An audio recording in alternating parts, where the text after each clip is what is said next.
વિદ્યાર્થી મિત્રો આપણે પ્રકાશ સંશ્લેષણની ક્રિયા પર અસર કરતા જે બાહ્ય પરિબળો જે છે એ બાહ્ય પરિબળોની વાત કરીએ. એમાંનું એક પરિબળ છે પ્રકાશ, લાઇટ.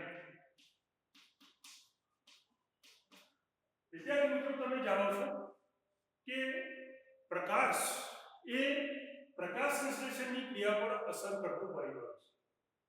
પ્રકાશની હાજરીમાં પ્રકાશ સંશ્લેષણની ક્રિયા દરમિયાન થતી જે બે તબક્કામાં જે થતી ક્રિયાઓ જે છે એમાં પ્રથમ તબક્કો જે છે પ્રકાશ પ્રક્રિયાનો પ્રકાશ આશ્રિત તબક્કો, એ ક્રિયા દરમિયાન પ્રકાશ જરૂરી છે. આ તબક્કો એવો છે, પહેલો તબક્કો કે જે પ્રકાશની ગેરહાજરીમાં થતી પછી એ પ્રકાશની મુખ્ય જે બાબતો જે છે, દાખલા તરીકે પ્રકાશની ગુણવત્તા, બીજું છે પ્રકાશની તીવ્રતા અને ત્રીજો છે પ્રકાશ અવધિ, આના ઉપર અસર કરે છે અથવા તો આધાર રાખે છે. એટલે આ તીવ્રતા, ગુણવત્તા અને પ્રકાશ અવધિ, આ જે ત્રણ જે શબ્દો છે એ વચ્ચેનો ભેદ પાડવો ખૂબ જરૂરી છે. એટલે તીવ્રતા એટલે શું, ગુણવત્તા એટલે શું અને અવધિ એટલે શું? તો ગુણવત્તા એટલે એનો મતલબ થયો પ્રકાશ, જે દ્રશ્ય પ્રકાશ જે છે એ દ્રશ્ય પ્રકાશ આપણને વધારે પ્રમાણમાં પ્રાપ્ત થવો જોઈએ. હવે આપણે જાણીએ છીએ કે દ્રશ્ય પ્રકાશ જે છે 7 રંગોનો બનેલો છે અને આ જે 7 રંગો જે છે એ 7 રંગો આપણે વિદ્યુત અથવા તો જાળીવાળી પીનારા થી ઓળખીએ છીએ. હવે આવા જે પ્રકાશ, દ્રશ્ય પ્રકાશ જે છે એમાંથી વનસ્પતિ જે છે એ 450 થી 700 નેનોમીટર અથવા 400 નેનોમીટર થી 700 નેનોમીટર ની જે તરંગ લંબાઈઓ છે એમાંના પ્રકાશનું વધારે શોષણ કરે છે. એટલે આ જે ગુણવત્તા જે છે એ પ્રકાશની તરંગ લંબાઈ પર આધારિત છે. વનસ્પતિ જે છે એ દ્રશ્ય પ્રકાશની જુદી જુદી તરંગ લંબાઈના પ્રકાશના કિરણોનું શોષણ કરે છે અને એમાંથી આ વ્યાપ જે છે એ વ્યાપમાંથી વનસ્પતિ પ્રકાશનું શોષણ કરે છે અને નારંગી અને લાલ રંગમાં જે છે એ લાલ રંગની તરંગ લંબાઈનું સૌથી વધારે શોષણ કરે છે. એટલે ત્યાં દર જે છે એ વધે છે. જ્યારે લીલા રંગની અંદર એનો દર જે છે ઘટે છે, કારણ કે લીલો રંગ જે છે એની તરંગ લંબાઈ ઓછી છે. એટલે વનસ્પતિ જે છે એ વધુ અથવા તો ઊંચી તરંગ લંબાઈ ધરાવતી જે પ્રકાશ જે છે એનું વધારે માત્રામાં શોષણ કરે છે. અહીંયા નારંગી અથવા તો લાલ અને વાદળી, તો લાલ અને વાદળી અથવા તો નારંગી અને લાલ રંગમાં પ્રકાશ સંશ્લેષણનો દર વધે છે, જ્યારે લીલા રંગની અંદર એનો દર ઘટે છે, કારણ કે પ્રકાશની જે ગુણવત્તા જે છે એ 400 થી 700 નેનોમીટરની વચ્ચે આવે છે. એમાંથી વનસ્પતિ જે છે એ નારંગી અથવા તો વાદળી અને લાલ રંગના તરંગ લંબાઈના પ્રકાશના કિરણોનું શોષણ વધારે કરે છે, એટલે પ્રકાશ સંશ્લેષણનો દર વધારે છે. જ્યારે અન્ય એટલે કે નીચી અથવા ઓછી તરંગ લંબાઈ જે છે એ ધરાવતા પ્રકાશમાં પ્રકાશ સંશ્લેષણનો દર જે છે એ ઘટે છે, એટલે કે ધીમો. એટલે અહીંયા ગુણવત્તા જે છે એ આ રીતે મહત્વની છે. બીજું છે તીવ્રતા. પ્રકાશની તીવ્રતા કેટલી છે? સામાન્ય રીતે તમે જુઓ તો શિયાળા દરમિયાન પ્રકાશની તીવ્રતા ઓછી હોય છે, ઉનાળા દરમિયાન પ્રકાશની તીવ્રતા વધારે હોય છે.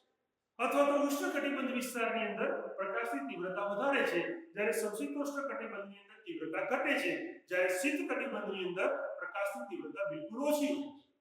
તો આ જુદા જુદા પર્યાવરણીય વિસ્તારની અંદર ઉગતી વનસ્પતિઓની અંદર પ્રકાશ સંશ્લેષણનો દર જુદો જુદો હોય છે. જ્યાં તીવ્રતા વધે અથવા તો પ્રકાશ વધે એમ પ્રકાશ સંશ્લેષણનો દર જે છે વેગ વધે છે. એટલે કે પ્રકાશ સંશ્લેષણનો વેગ જે છે વધે છે. એટલે વધતી તીવ્રતા એટલે કે પ્રકાશની તીવ્રતા જેમ વધે એમ પ્રકાશ સંશ્લેષણનો દર વધે, ઉત્પાદકતા વધે છે. એટલે અહીંયા તીવ્રતા જે છે એ ખૂબ જ મહત્વનો ભાગ ભજવે છે. અને ત્રીજું છે પ્રકાશ અવધિ, એટલે કે પ્રકાશ સમયગાળો. વનસ્પતિને પ્રકાશ કેટલા સમય સુધી મળે એના આધારે એની અંદર આ પ્રકાશ સંશ્લેષણની ક્રિયા થતી હોય. આના આધારે વનસ્પતિના 3 પ્રકારો છે. એક લઘુ દિવસી વનસ્પતિ, બીજું છે દીર્ઘ દિવસી વનસ્પતિ અને ત્રીજી છે તટસ્થ દિવસી વનસ્પતિ. લઘુ દિવસી વનસ્પતિઓ એવી છે કે જેમને પ્રકાશ અવધિ અથવા પ્રકાશ સમયગાળો છે ઓછા પ્રમાણમાં પ્રાપ્ત થાય તો પણ આ ક્રિયા પૂર્ણ થઈ શકે. દીર્ઘ દિવસી વનસ્પતિઓ એવી છે કે જેમને પ્રકાશની તીવ્રતા જે છે એ વધુ સમય સુધી પ્રાપ્ત થાય, સમયગાળો જે છે એ વધુ મળવો જોઈએ. જો લાંબો સમય સુધી એને પ્રકાશ મળે તો જ એમાં પ્રકાશ સંશ્લેષણની ક્રિયા. અને તટસ્થ દિવસીય વનસ્પતિ એવી છે કે જેમાં પ્રકાશ અવધિ એ પરિબળો જે છે અસર કરતું નથી. પ્રકાશ એને વધુ અથવા તો ઓછો મળે, સમય ઓછો મળે તો પણ એ પ્રકાશ સંશ્લેષણની ક્રિયા છે થઈ શકે છે. એટલે આ ગુણવત્તા, તીવ્રતા અને અવધિ આ ત્રણેય જે છે એ પ્રકાશ સંશ્લેષણની ક્રિયા પર અસર કરતું પરિબળ તરીકે વર્તે છે. પ્રકાશની ઓછી તીવ્રતાએ આપવા થતો પ્રકાશ અને CO2 ના સ્થાપનનો દર જે છે એ બંને વચ્ચે પ્રકારનો રેખીય સંબંધ છે. એટલે કે પ્રકાશ અને CO2 જે છે અથવા CO2 ની સાંદ્રતા જે છે એ અથવા સ્થાપનની ક્રિયા જે છે બંને એકબીજા વચ્ચે સંબંધ ધરાવે છે. યોગ્ય પ્રમાણમાં અથવા તો એને ઇષ્ટતમ પ્રમાણમાં પ્રકાશ પ્રાપ્ત થાય તો CO2 નું સ્થાપન થઈ શકે. જેમ પ્રકાશ વધે એમ CO2 સ્થાપનનો દર વધે અથવા તો પ્રકાશ સંશ્લેષણનો દર વધે અથવા તો પ્રકાશ સંશ્લેષણનો વેગ વધે અથવા તો પ્રકાશ સંશ્લેષણની ક્રિયા જે છે વધુ થાય છે. અહીં આગળ પ્રકાશની વધુ તીવ્રતાએ આ દર જે છે એમાં કોઈ વૃદ્ધિ થતી નથી. જો તીવ્રતા વધુ પડતી હોય તો વૃદ્ધિ થાય. પ્રકાશની તીવ્રતા જે છે એ ઇષ્ટતમ માત્રા સુધી પ્રાપ્ત થવી જોઈએ. જો એનાથી વધારે તીવ્રતા પ્રાપ્ત થાય તો વૃદ્ધિ થાય. ક્રિયાની અંદર કોઈ પણ પ્રકારનો વધારો થતો નથી, કારણ કે એ સમયે અન્ય પરિબળ જે છે એ સીમિત પરિબળ બની જતા હોય છે. પ્રકાશની સંતૃપ્તિ પૂર્ણ સૂર્યપ્રકાશના 10% એ સૌથી વધારે આંતરિક હોય છે. દાખલા તરીકે છાયા કે જે મોટા મોટા વૃક્ષો હોય અને એની નીચે ઉગતી વનસ્પતિઓ હોય અથવા તો સઘન ઘાટ જંગલની અંદર ઉગતી વનસ્પતિઓ તમે જુઓ તો એ સિવાયની વનસ્પતિઓ માટે પ્રકાશ કદાચ પ્રકૃતિની અંદર એક સીમાંતર પરિબળ હોય છે. આપણે જાણીએ છીએ કે ઉષ્ણકટિબંધની અંદર ઉગતી વનસ્પતિઓ જે છે કે જેમાં પ્રકાશની વધુ સમય પ્રાપ્ત થવો જોઈએ, તીવ્રતા વધુ હોવી જોઈએ તો જ પ્રકાશ સંશ્લેષણની ક્રિયા થઈ શકે. અને જે શીત કટિબંધ અથવા સમશીતોષ્ણ કટિબંધમાં ઉગતી વનસ્પતિઓ જે છે એના માટે પ્રકાશ જે છે એની માત્રા અથવા તો એનું ન્યૂનતમ પ્રમાણ જે છે અથવા ઇષ્ટતમ પ્રમાણ જે છે એ ઓછું હોય. જ્યારે ઠંડા પ્રદેશોની અંદર ઉગતી વનસ્પતિઓની અંદર પ્રકાશની પ્રાપ્તિ ખૂબ ઓછી હોય છે, પણ એ ઓછા સમયની અંદર પણ પ્રકાશ સંશ્લેષણની ક્રિયા જે છે થઈ શકે છે. એટલે આ પ્રકૃતિની અંદર સીમાંતક પરિબળ તરીકે પ્રકાશ બની શકે છે. વધુ તીવ્રતા હોય તો એની અસર પાછી પ્રકાશ સંશ્લેષણની ક્રિયા ઉપર થાય. એટલે નિર્ધારિત માત્રા કરતાં વધારે તીવ્રતા સુધી તો વધુ સમય સુધી પ્રકાશ પ્રાપ્ત થાય તો એ તીવ્રતા પ્રકાશ સંશ્લેષણની ક્રિયા ઉપર અસર કરે છે, દર ઘટાડે છે. કારણ શું? તો વધુ તીવ્રતા અથવા વધુ તીવ્ર પ્રકાશ જે છે એ ક્લોરોફિલનું વિઘટન કરે છે. વધારે તીવ્રતા સતત પ્રકાશ પ્રાપ્ત થાય એની મર્યાદા કરતાં વધારે પ્રાપ્ત થાય તો ક્લોરોફિલનું વિઘટન થઈ જાય, ઓક્સિડેશન થઈ જાય અને એના કારણે હરિતકણ જે છે નાશ પામે અથવા તો હરિતકણનું વિઘટન થઈ જાય છે. આ ક્રિયા જે છે એને કહેવામાં આવે છે ફોટો ઓક્સિડેશન. જો પ્રકાશની તીવ્રતા એની સીમાંતક મર્યાદા કરતાં વધુ હોય તો હરિતકણ જે છે અથવા ક્લોરોફિલ જે છે એનું ઓક્સિડેશન થઈ જાય છે, એનું વિઘટન થઈ જાય છે અને એના કારણે આ હરિતકણ જે છે એની અંદર થતી ક્રિયા જે છે અટકી જાય છે. આ ક્રિયાને કહેવામાં આવે છે ફોટો ઓક્સિડેશન. એટલે પ્રકાશ સંશ્લેષણનો દર જે છે એ આ ફોટો ઓક્સિડેશનના કારણે ઘટે છે. કોઈ પણ પરિબળ હોય તો એ પરિબળ એના ઇષ્ટતમ પ્રમાણમાં પ્રાપ્ત થવું જોઈએ. જો આ પરિબળ એના ઇષ્ટતમ પ્રમાણ કરતાં ઓછું અથવા તો નીચું અથવા વધુ અથવા તો મહત્તમ હોય તો એની અસર સીધી જ પાછી પ્રકાશ સંશ્લેષણના દર ઉપર થતી હોય છે.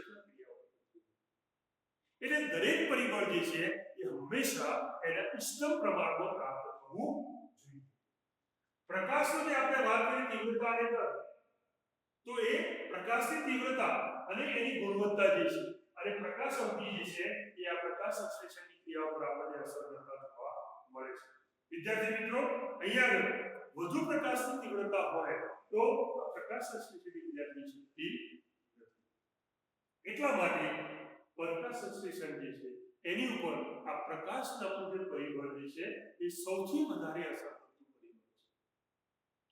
વિદ્યાર્થી મિત્રો, બીજું પરિબળ જે છે આપણે એની વાત કરીએ તો એ છે CO2 નું સાંદ્રતા સંકેત.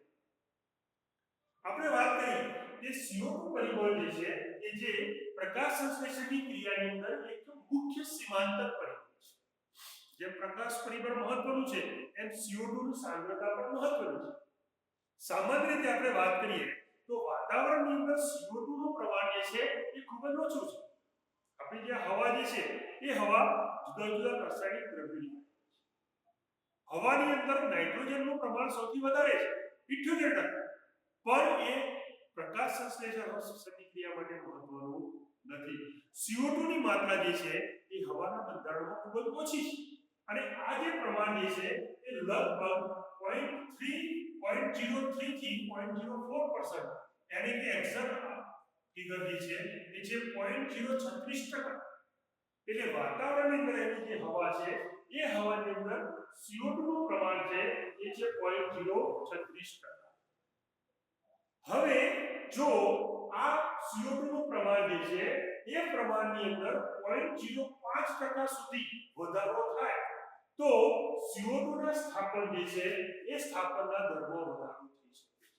એટલે કે CO2 નું પ્રમાણ 0.036 છે એનાથી વધુ 0.05 અથવા 50 સુધી વધે તો પ્રકાશ સંશ્લેષણનો દર વધે છે.